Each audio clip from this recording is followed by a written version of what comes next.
Okay बच्चा लोग, today we will start with the word known as kingdom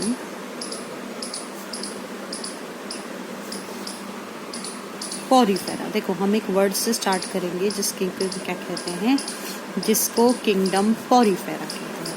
देखो बेटा, किंगडम पोरीफेरा दिमाग में आते ही 3 पॉइंट्स आप लोगों के ऑटोमेटिकली टर्न होने चाहिए। पहला पॉइंट होता है सेल्यूलर लेवल ऑफ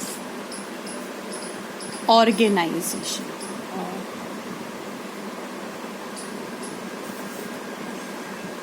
देखो इसमें कौन से लेवल ऑफ ऑर्गेनाइजेशन होती है बेटा, सेल्यूलर लेवल ऑफ ऑर्गेनाइजेशन होती है।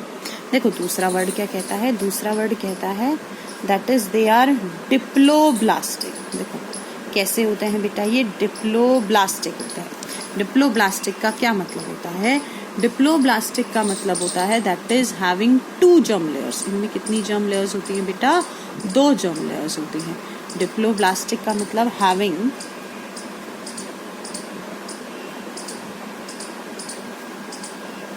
2 जर्म लेयर्स। उसके अलावा क्या होते हैं बेटा, दीज आर एसिलोमेट्स। ये क्या होता है बेटा, एसिलोमेट्स होते हैं। एसिलोमेट्स का मतलब क्या होता है, एसिलोमेट्स का मतलब होता है सिलोम इज एब्सेंट। इतना तो सभी को क्लियर हो ही जाता है। अब नेक्स्ट देखो, देखो वर्ड है पोरीफेरा। तो पोरी मतलब पोर, तो these are pore bearing animals. ये कैसे एनिमल्स होते हैं, ये ऐसे एनिमल्स होते हैं जिनमें पोर्स प्रेजेंट होता है। इनमें क्या प्रेजेंट होता है बेटा, इनके अंदर है ना वाटर कैनाल सिस्टम प्रेजेंट होता है। देखो ध्यान से समझना, water canal system is present. देखो बेटा बहुत आसान है, कोई मुश्किल काम है ही नहीं, सिंपल सा तरीका बनाना है। मुझे क्या करना है, मुझे ना, अच्छा बच्चा, the word is water canal system is present. देखो वाटर कैनाल सिस्टम प्रेजेंट होता है। वाटर कैनाल सिस्टम का क्या मतलब होता है, वाटर कैनाल सिस्टम का मतलब होता है एक ऐसा सिस्टम जिसके थ्रू पानी आराम से पास होना चाहिए। देखो बेटा ये एनिमल्स पानी में मिलते हैं, these animals are found in water, पानी में मिलेंगे। तो क्योंकि ये पानी में मिलेंगे, ठीक है, तो अब इनमें से पानी पास होगा और उसी पानी के थ्रू क्या क्या जाएगा भैया, उसी पानी के थ्रू क्या जाएगा, उसी पानी के थ्रू ऑक्सीजन, फूड अंदर जाएगा और कार्बन डाइऑक्साइड और वेस्ट क्या आएगा बेटू, बाहर आएगा। देखो भैया ध्यान से समझो, इसमें क्या प्रेजेंट होती है, इसमें a central space is present known as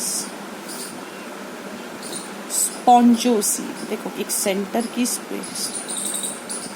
की स्पेस होती है जिसको स्पॉन्जोसील कहते हैं।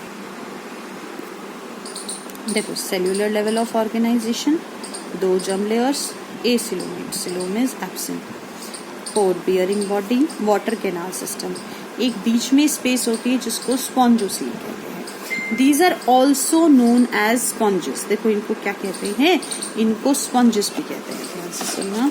These are also known as sponges। तो देखो बेटो नेक्स्ट पॉइंट क्या कहता है, नेक्स्ट पॉइंट कहता है they are also known as sponges, इनको स्पंज कहते हैं। देखो बेटा अब क्या कहता है नेक्स्ट, देखो एग्जाम्पल। देखो मैं एक छोटा सा डायग्राम बनाऊंगी, ध्यान से समझने की कोशिश करना बेटू डायग्राम को। डायग्राम क्या कहता है,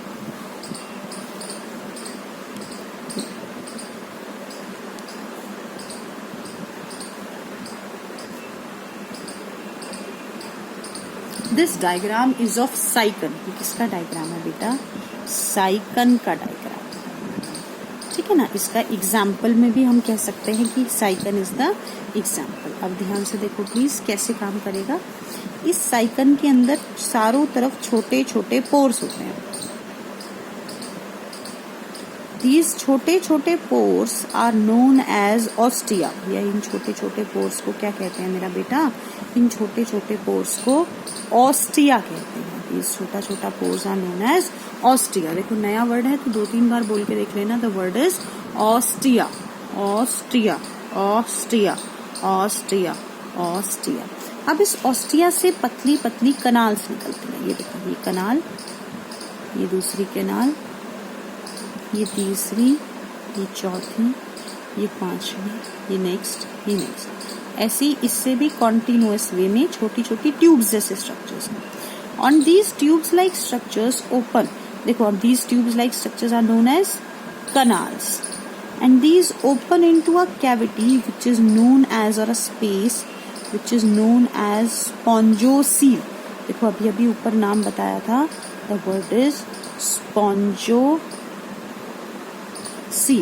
और ये स्पॉन्जोसील ऊपर एक बड़े से पोर में खुलता है जिसको ऑस्क्यूलम कहते हैं। होता क्या है, ऑस्टिया से पानी आया अंदर, अंदर रहा और ऑस्क्यूलम के थ्रू बाहर चला गया। देखो आसान सी कहानी है। तो इसका एग्जाम्पल क्या है बेटू, इसका एग्जाम्पल है दैट इज साइकिल। मेरे ख्याल से इतना सभी को अच्छे से क्लियर हो गया होगा। देखो भैया पानी कैसे आता है, देखो ध्यान से समझना। एक बार वाटर का तरीका समझाती हूँ। वाटर इन, अंदर आया, किसके थ्रू अंदर आया, अंदर आया ऑस्टिया के थ्रू। ऑस्टिया से कहाँ गया, कनाल्स में। कनाल्स से कहाँ गया, स्पॉन्जोसील में। स्पॉन्जोसील से कहाँ गया बेटा, स्पॉन्जोसील से गया हमारी किसके अंदर, ऑस्क्यूलम में। और ऑस्क्यूलम से वाटर आउट, पानी बाहर चला गया ऑस्क्यूलम से। ऑस्क्यूलम के थ्रू पानी बाहर चला गया। क्या से इतना अच्छे से क्लियर होगा। अगला देखेंगे इसके थ्रू क्या होता है। इस सब के थ्रू एक्सचेंज ऑफ गैसेस, देखो एक्सचेंज ऑफ गैसेस हो जाती है। इस पूरे सिस्टम को वाटर कैनाल सिस्टम कहते हैं। ठीक है भैया, गैस एक्सचेंज हो जाती है, transport of food and waste. देखो फूड भी ट्रांसपोर्ट हो जाते हैं और वेस्ट भी ट्रांसपोर्ट हो जाता है। ओके बच्चा, नेक्स्ट से स्टार्ट करेंगे। नेक्स्ट इज फाइलम सीलेंट्रेटा और फाइलम निडेरिया। देखो आसान से नाम है, फाइल सीलेंट्रेटा और फाइलम निडेरिया। देखो भैया नाम की रिश्तेदारी निकालनी है। नाम की रिश्तेदारी का मतलब होता है, जैसे पॉरीफेरा नाम सुना तो पॉरीफेरा नाम सुनते ही मेरे दिमाग में आया था, अरे ये तो पोर बियरिंग बॉडी होगी। अरे पोर होंगे तो सीधी सी बात है वाटर कैनाल सिस्टम तो अपने आप ही बन जाएगा, क्योंकि इसमें पोर्स हैं तो इसको स्पॉन्जेस भी कह देंगे। क्योंकि ये स्पंज है तो इसकी कैविटी को स्पॉन्जोसील कह देंगे। तो 4-5 पॉइंट तो मुझे नाम से याद हो जाते हैं। ऐसे ही बेटू सीलेंट्रेटा लिखते ही 3 पॉइंट्स आपको डन होने चाहिए। पहला पॉइंट क्या होना चाहिए, कौन सा लेवल ऑफ ऑर्गेनाइजेशन था, टिश्यू लेवल ऑफ ऑर्गेनाइजेशन। देखो level of organisation tissue level था। दूसरा वर्ड क्या कहता है, दूसरा वर्ड कहता है, पहला वर्ड था tissue level of organisation, second word कहता है, देखो यहाँ पे क्या था, यहाँ पर भी देवर डिप्लोब्लास्टिक। अब देखो डिप्लोब्लास्टिक का मतलब अभी तक तो आपको लर्न हो गया था, that is having 2 germ layers। Next one is what? Next one is, देखो tissue level of organization, diploblastic having 2 germ layers, and next is what? Next is acoelomates। acoelomates का मतलब क्या होता है, सिलोम is absent। भैया coelom क्या होती है, एब्सेंट होती है। अब देखो नाम पे चलेंगे। नाम कहता है, पहला नाम आता है सीलेंट्रेटा। तो सीलेंट्रेटा का मतलब होता है, पहला पॉइंट है, तो अगला point 4th point is coelenteron is present.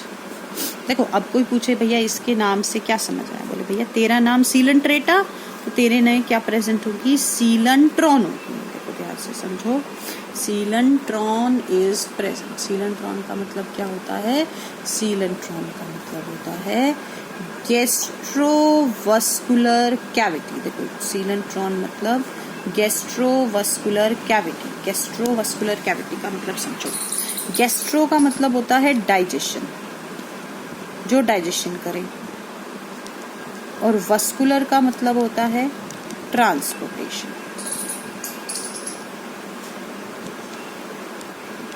जो ट्रांसपोर्टेशन करे। तो एक ऐसी कैविटी प्रेजेंट होती है जो कि डाइजेशन का प्रोसेस भी करे और ट्रांसपोर्टेशन का प्रोसेस भी करे, so that is known as gastrovascular cavity और सीलेंट्रॉन। अगला देखेंगे प्लीज, नेक्स्ट वर्ड क्या कहता है।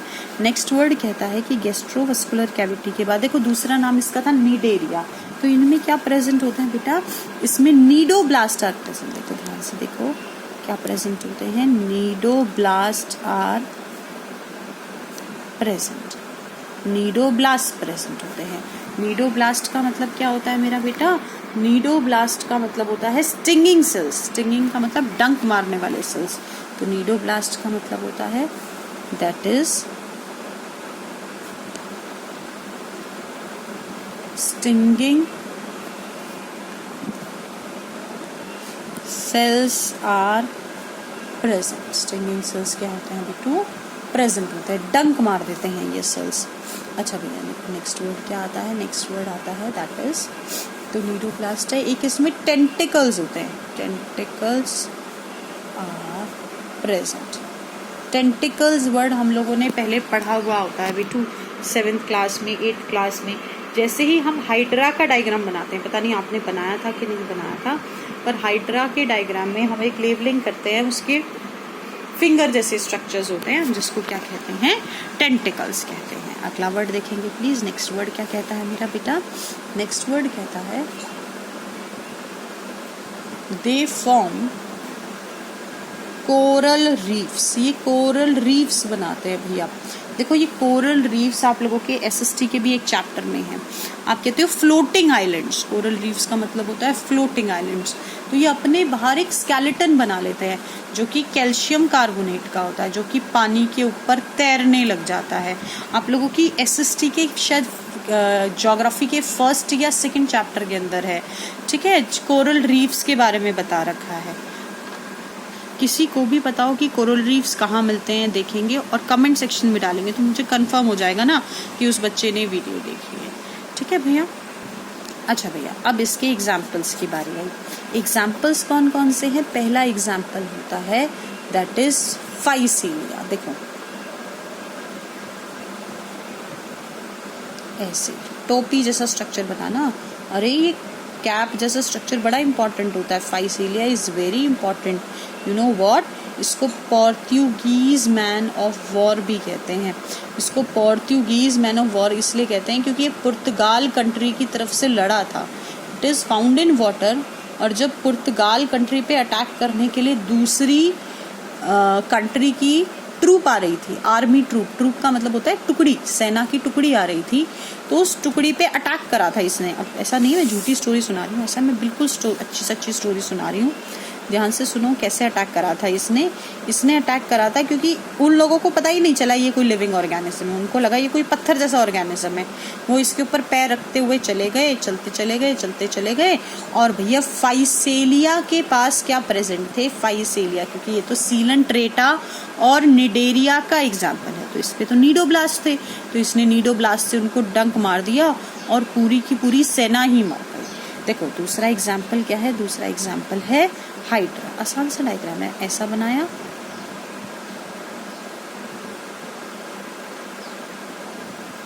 ऐसे बनाया, यहाँ से माउथ ऊपर से बंद किया,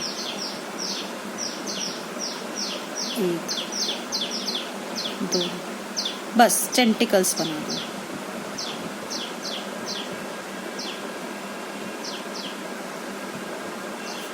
क्या बना दिए मैंने, टेंटिकल्स। तो दिस इज हाइड्रा। एक बहुत अच्छी बात बताती हूँ, हम लोगों ने वर्ड पढ़ा है ना जेलीफिश, तो jellyfish is also an example of what, jellyfish is also an example of Coelenterata. अभी के लिए बच्चा लोग थैंक यू सो मच। किसी को कोई भी डाउट्स होंगे तो कमेंट सेक्शन में डालेंगे, साथ ही अपना नाम भी डालेंगे। Thank you so much.